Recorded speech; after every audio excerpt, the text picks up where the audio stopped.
Supreme court ने special intensive revision यानी SIR पर फैसला सुरक्षित रख लिया है।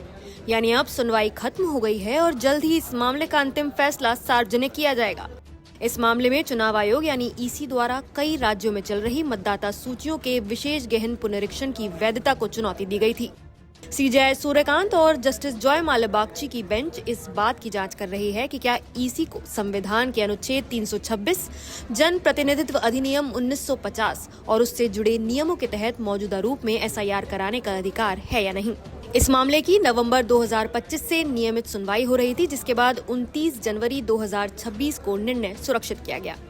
इस मामले में समय समय पर सुप्रीम कोर्ट निर्देश भी जारी करता रहा है और सुनवाई के आखिरी दिन भी कोर्ट ने एक बेहद अहम निर्देश दिया। अदालत ने कहा कि पश्चिम बंगाल में लॉजिकल डिस्क्रिपेंसी यानी तार्किक विसंगति वाले मतदाताओं के लिए जो प्रक्रिया तय की गई है, वही प्रक्रिया तमिलनाडु सहित पूरे देश में लागू होगी। ये निर्देश तमिलनाडु में डीएमके की याचिका पर दिए गए। अदालत ने निर्देश दिया कि जिन मतदाताओं के नाम लॉजिकल डिस्क्रिपेंसी की श्रेणी में डाले गए हैं, उनकी सूची पंचायत, तालुक और सार्वजनिक कार्यालयों में कारणों के साथ चस्पा की जाए। कोर्ट ने यह भी कहा कि मतदाताओं से दस्तावेज लेने वाला अधिकारी उन्हें रसीद देगा, जबकि सुनवाई तालुक स्तर के अधिकारियों के सामने होगी। मतदाताओं को सूची चस्पा होने के 10 दिनों के भीतर दस्तावेज जमा करने की अनुमति दी गई। साथ ही तमिलनाडु सरकार को चुनाव आयोग को पर्याप्त स्टाफ उपलब्ध कराने और कानून व्यवस्था बनाए रखने के निर्देश भी दिए गए। इस आदेश के बाद चुनाव आयोग की ओर से वरिष्ठ अधिवक्ता डी.एस. नायडू ने अदालत से आग्रह किया कि इन निर्देशों को उन सभी राज्यों में लागू किया जाए जहां एसआईआर चल रहा है। इस पर सुप्रीम कोर्ट ने स्पष्ट कहा, हम अपेक्षा करते हैं कि चुनाव आयोग इन निर्देशों का पूरे देश में पालन करेगा। यानी ये सभी निर्देश जो पहले सिर्फ पश्चिम बंगाल पर लागू थे, अब पूरे देश में लागू होंगे। यहाँ आपको ये भी बता दूं कि लॉजिकल डिस्क्रिपेंसी का मतलब ऐसे डेटा अंतर से है जो रिकॉर्ड में असामान्य लगते हैं, जैसे माता पिता के नाम की स्पेलिंग में फर्क या माता पिता और बच्चे की उम्र के बीच बहुत कम अंतर। इसी के अनुसार खासकर जब माता पिता और संतान की उम्र का अंतर 15 साल या उससे कम हो तो उसे लॉजिकल डिस्क्रिपेंसी के रूप में फ्लैग किया जाता है। कोर्ट ने इसी आधार पर उठ रहे नोटिसों पर सवाल खड़े किए हैं।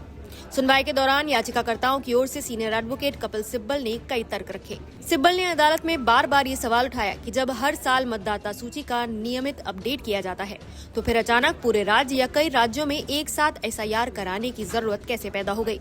उन्होंने कहा कि चुनाव आयोग एक संवैधानिक संस्था है और उसे ये बताने के लिए ठोस आंकड़े और अध्ययन पेश करने चाहिए थे कि ये प्रक्रिया आज के समय में क्यों जरूरी हो गई। कपिल सिब्बल ने कहा कि कानून के तहत एसआईआर केवल किसी एक निर्वाचन क्षेत्र या उसके हिस्से में विशेष परिस्थितियों में किया जा सकता है, लेकिन चुनाव आयोग ने इसे कई राज्यों में एक साथ लागू कर दिया, जिससे ये एक अपवाद नहीं बल्कि सामान्य प्रक्रिया बन गई। उन्होंने चेताया कि इससे कानून में दिए गए विशेष शब्द का अर्थ ही खत्म हो जाता है। सिब्बल का मुख्य तर्क ये भी था कि एसआईआर धीरे धीरे एक एनआरसी जैसी प्रक्रिया में बदलता जा रहा है।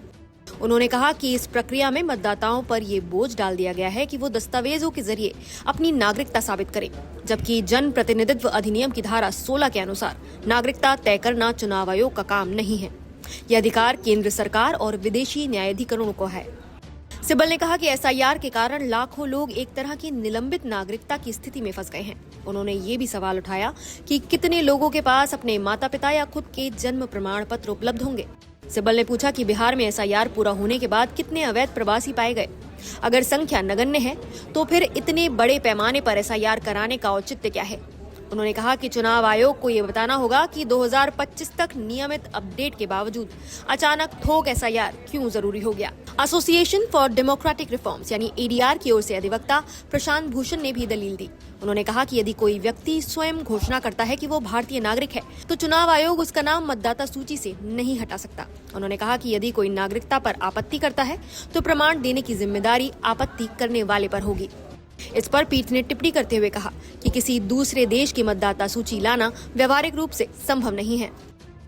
ईसी ने भी अपने तर्क कोर्ट के सामने रखते हुए कहा कि एसआईआर कोई एनआरसी नहीं है। आयोग के मुताबिक इस प्रक्रिया में नागरिकता की जांच केवल चुनावी उद्देश्य से की जा रही है, न कि किसी को विदेशी घोषित करने, डिटेन करने या देश से बाहर करने के लिए। चुनाव आयोग ने कहा कि एसआईआर का मकसद सिर्फ ये सुनिश्चित करना है कि मतदाता सूची में वही लोग रहें जो संविधान के अनुसार वोट देने के पात्र हैं। आयोग के अनुसार ये एक प्रशासनिक सत्यापन है, न कि जांच एजेंसियों जैसी पड़ताल। चुनाव आयोग ने कहा कि भारतीय संविधान नागरिक केंद्रित है और अनुच्छेद 326 के तहत ये उसकी संवैधानिक जिम्मेदारी है कि मतदाता सूची में कोई भी विदेशी शामिल न रहे।